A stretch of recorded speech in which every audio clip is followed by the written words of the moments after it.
let me just walk through everything real quick, just so you've got the lay of the land for everything for Saturday.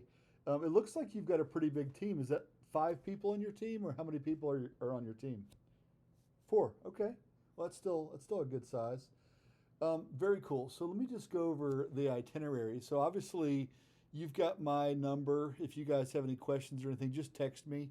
I should have my cell phone with me. Hopefully, you won't have any issues. But there's also a Facebook group that's basically just a Ram Rally USA Facebook group that you guys can check out if you want to post questions or whatever there. But at this point, I think the only thing that's important is basically to make sure the app is installed probably on at least 2 phones. So you've got, what you might call your primary tracker and then a backup. So the primary is the one that's actually going to be tracking all your points. The backup's really just there in case, the primary phone runs out of battery, or, it gets broken because somebody drops their bike or something like that. Um, so obviously this is our app check and QA call. So usually we just do one of these a few days before to make sure that that nobody has any questions and everything's working. So the day of the yeah.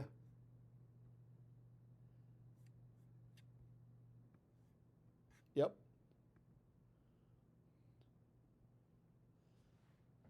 Well, when you're ready to start, so as long as you're logged into the app, and let me just do that just so you can see it on here. So on the app, I think you guys have already done this. You say join rally, and then you log in. You put in your username and password. You log in. It'll list. I've got a whole bunch of teams, but it'll list one team, and then it'll list the rallies I'm attending. That should just be one there. It'll say Upstate South Carolina Ram 2024. It'll ask you to sign the waiver, and then it'll land you on this screen. And as soon as it's done loading everything onto the phone, so if everything's right, you'll see a whole bunch of waypoints. It'll say there's a total of 427 waypoints. And then what it'll say is rally starts. It'll give you the start time down here, and then it'll do a countdown. So it'll say like 2 days and 13 hours and 43 minutes, and it'll just keep switching between there. Just so there's no, it's very clear when the start time is. And then this other indicator is there's one 5-point waypoint. So all the other waypoints are just 1 point each, but the final one, which is the finish location, is worth 5 points, and that one only becomes available after 1:30 p.m. And that's kind of a little bit of an incentive to get back to the finish location. So anyway, that's what that's all about there. So as long as your app looks like this, you should be good to go. You can start anywhere you want. So typically what you want to do is you figure out your route, how you think you can run the waypoints. Obviously there's way too many to capture in the 5-hour period, but whichever ones you're capturing, just starting, picking a waypoint to start on, and right at 9 a.m. it'll just click over and it'll record that waypoint. And what you'll notice is when those waypoints get recorded, this this big number here will update and show you your points. It'll also show you your points here, and then if you click this little tab here, it'll show you each point you captured, just in more detail, and so you can flip back and forth between those. But yeah, you won't have to do anything as long as the app is running on your phone. It'll automatically start, and basically what'll happen is this thing that says rally starts in. It'll immediately switch over to rally ends in, and it'll start counting down to the end of the rally as opposed to counting to the rally start. And typically, I got a little illustration here. Typically, this is the way people ride. So typically, you've got in your group, you've got one guy that's got Garmin, a Garmin or Gaia or Onyx or whatever your flavor or favorite GPS app is, and yep, and so that person is navigating, and then you typically have another person who's the primary tracker person who's got this app on their bike up. So they're just making sure that you get all the points. And so that's typically the way people ride. And if you do need to switch between primary trackers, like if somebody is now becoming the primary tracker, or somebody else needs to switch off, all you do is you just come in here and you just click this little thing that says make primary tracker, and it'll switch from backup to primary. Now, during the rally itself, if you have two phones up, it'll take about a minute, but the other phone that used to say primary will switch to backup. That won't happen until the rally actually starts, those. But whichever phone you clicked make primary tracker on last, that's the one that's actually actively being tracked. And if you were to come in here and look at the live map, you would see, I don't know why it's asking me that, but it wants me to do stuff. It would show you, all the waypoints and your location on the map, and during the rally, it'll show you everybody's location, the whole thing. And so, that's really, it's more interesting for the people that are watching, maybe, at home or something, when you're actually out there riding. It's hard to take the time to actually, go in there and look at the map or even the leaderboard. The leaderboard you can look at, if you're, I guess the way that I use the leaderboard is, if I'm feeling tired or the team's feeling tired, depending on where the points are, we might kick it into gear. But if we're ahead, we might say, okay, we can slow the pace down because we're doing really well, But you can also go over there and look at the leaderboard as well and see how the other teams are doing. And then, so everything just starts automatically at 9, goes to 2. Obviously, there's this one special waypoint that comes available right at 1:30. So anytime between 1:30 and the 2 p.m. end, you can pick up that waypoint. And then what we'll do is we'll meet up at the Trailhead Tavern, which is a restaurant, typically at 2 p.m. And sometimes you've got people that kind of straggle in. So 2 p.m. is a good time to just like grab a drink, maybe grab some lunch, and just kind of hang out. And then we'll do the awards at 3 p.m. And what we'll do is we'll do, first, second, and third. First place gets free entry into the next Ram Rally, whichever one they choose to attend. And then in addition to like gold medals and some stickers and stuff like that, we do have a raffle just for a $100 gift card. And that we'll just hand out raffle tickets, and whoever picks the right ticket will get that $100 gift card. The thing that you may want to consider doing, and this is all this stuff here is on the itinerary page. If you go to the landing page, you'll see itinerary and rules and waiver and FAQ. But it is a good idea. A lot of people will like restart their phone or just close all the apps in their phone just to make sure that they don't run out of battery. If you have a hardwire connection, like a USB connection to your phone, that's a good idea.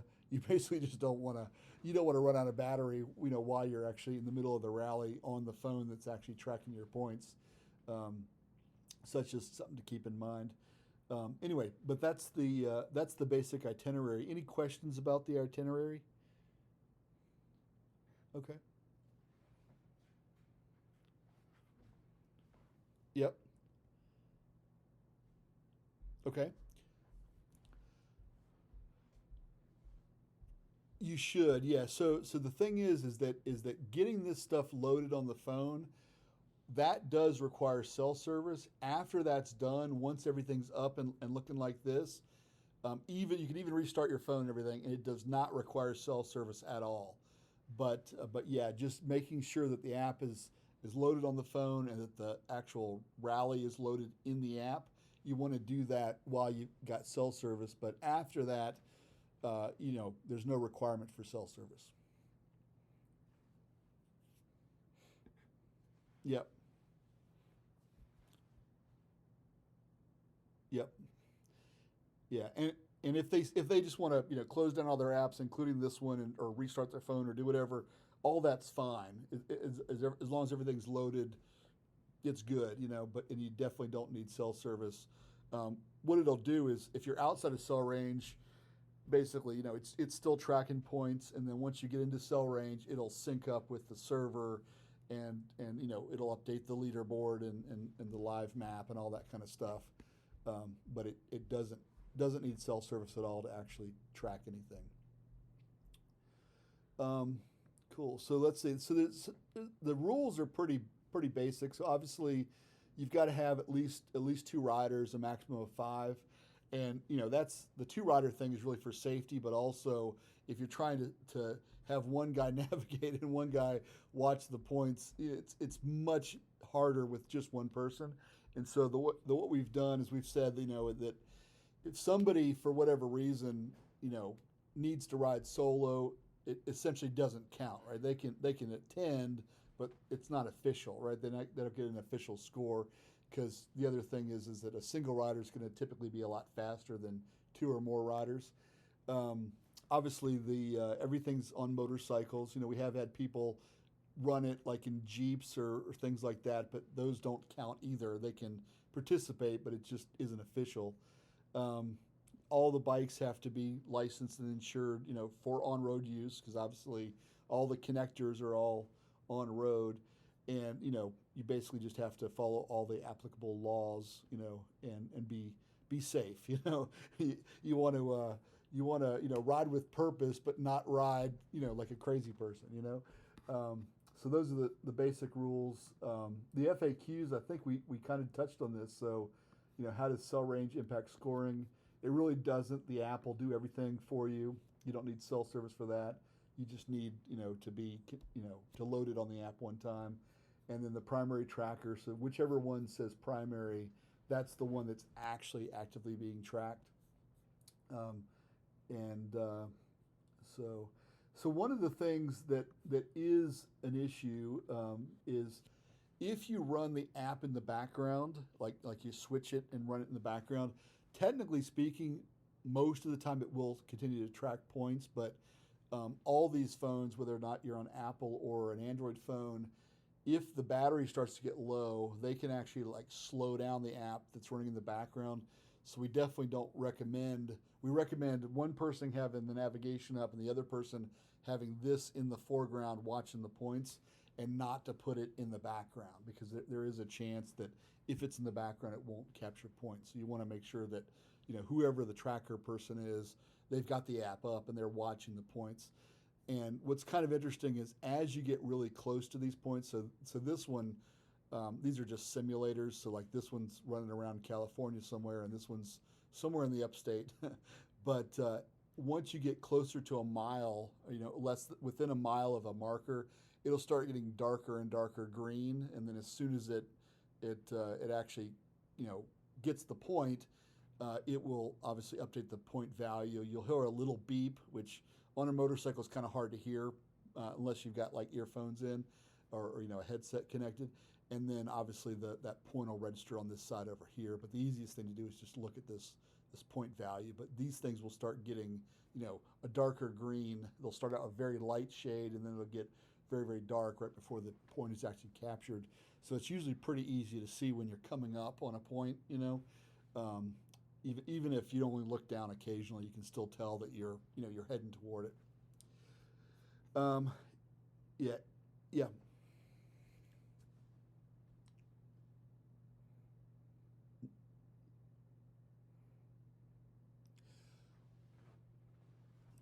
Well, I think so. So the answer to that is they should be, but there's not a guarantee. So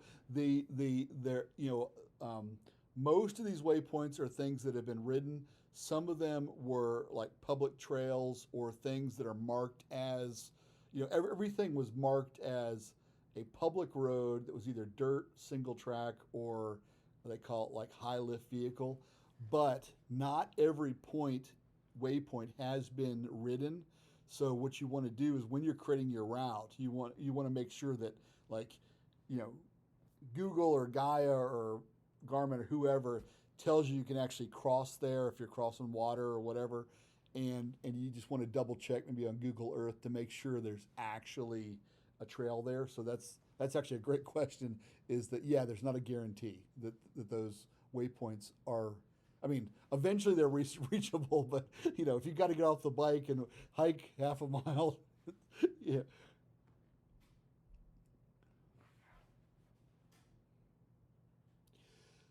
So you only have to be about within about a tenth of a mile to actually pick up the point. So you don't have to be right on top of it.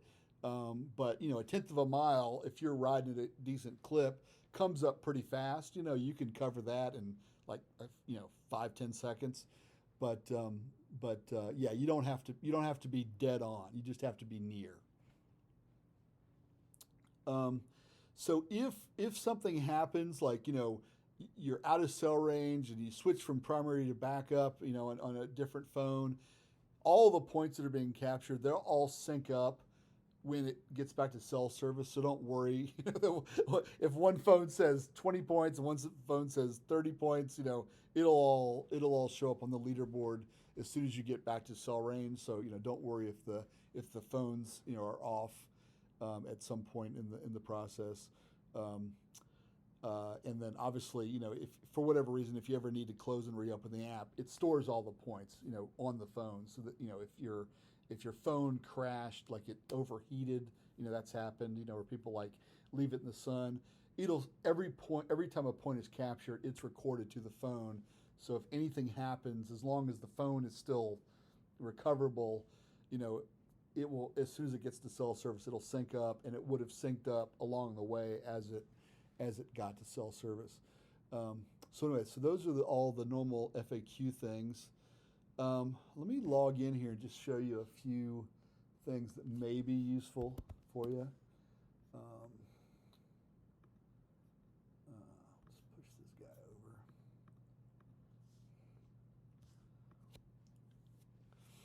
So when you log into your team, typically you'll just have a team. I've got a whole bunch just because I'm organizing these things.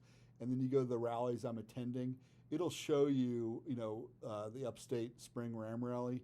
Here you can download the waypoints right here. So if you click that, it'll give you them in GPX and a few other different formats. And if you just want to double check everything's good on your phone, you can click this little mobile app checker. It's just like, very detailed instructions on how to set everything up. And then down here at the bottom, there's a little test app. If you click that, it will show you which tracker ID, what time, and where you were. So if I come here and I look at I'll hit make primary tracker. Actually, let me do it on the other phone because that one's the same. So I'll say make primary tracker here. So this guy is somewhere over in California because it's an iPhone, and that's where they send it. If I come here now and I refresh this guy, you'll see that it matches now this tracker ID, and then if I do show on map, it'll show it where it physically was. So if I actually come back here, so this is over in San Francisco somewhere.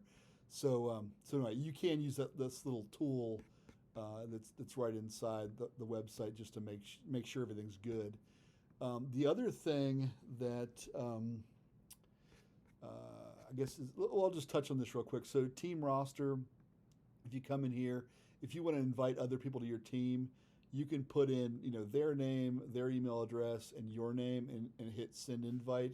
It'll just shoot them an email that says, hey, this person is inviting you to this team. I think you guys have already done this, but yep.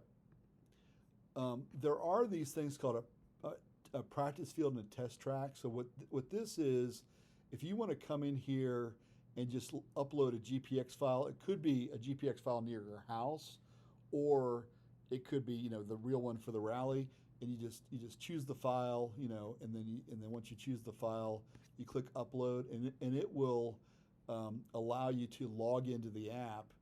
And let me just show you how this works. So if I say practice, so it'll let you load essentially the practice in the app, and the difference between a practice is like one individual just running on their phone by themselves, not on a team or anything. There's no live map, no leaderboard, no nothing.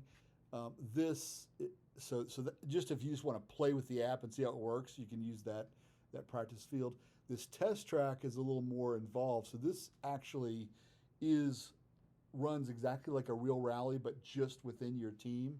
So you choose the start date, the start time, how long it runs for, where the finish location is, all this kind of stuff, and then upload your GPX file. And then if you were to log into the app, if you said join a rally, you log in. In addition to the rallies that you're attending, you see this like my test track team 1, team 2, team 3. So your teammates, up to 3 people, can load that test track onto their phone, and you guys could basically run a rally just with your team, just to the idea there is if you're actually like training for a rally, you could actually like go out and train for it, and decrease your time over time and all that kind of good stuff. So that's kind of a neat feature. Do you guys have any questions about like creating routes and all that kind of stuff, or are you guys pretty familiar with how to do all that? Okay. Yep. Perfect. Perfect.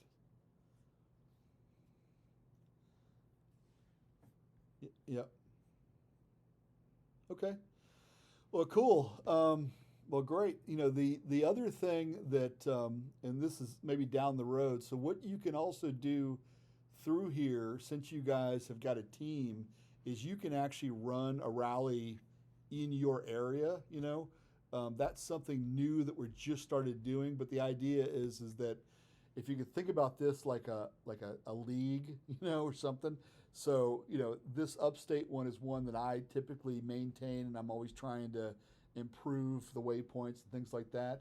And the idea is if other people in different areas are doing something similar, they kind of have their team and they have their area, you could actually run a rally in your area, and then, I or my team could come visit you and actually run in that area, So that's something that we're doing now, just trying to make it.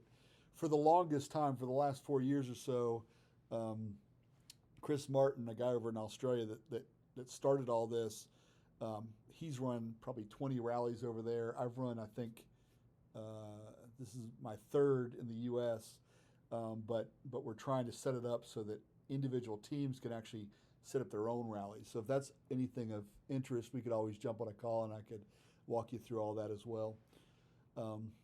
But anyway, any other questions? Any other thing that I can you want to talk about on this call? All right. Well, great. Well, it was very nice meeting you over Facebook Messenger, and we'll obviously all meet up at 2 p.m. at the Trailhead Tavern, and then we'll actually get to meet each other in person. Thank you. I'll see you later. Bye.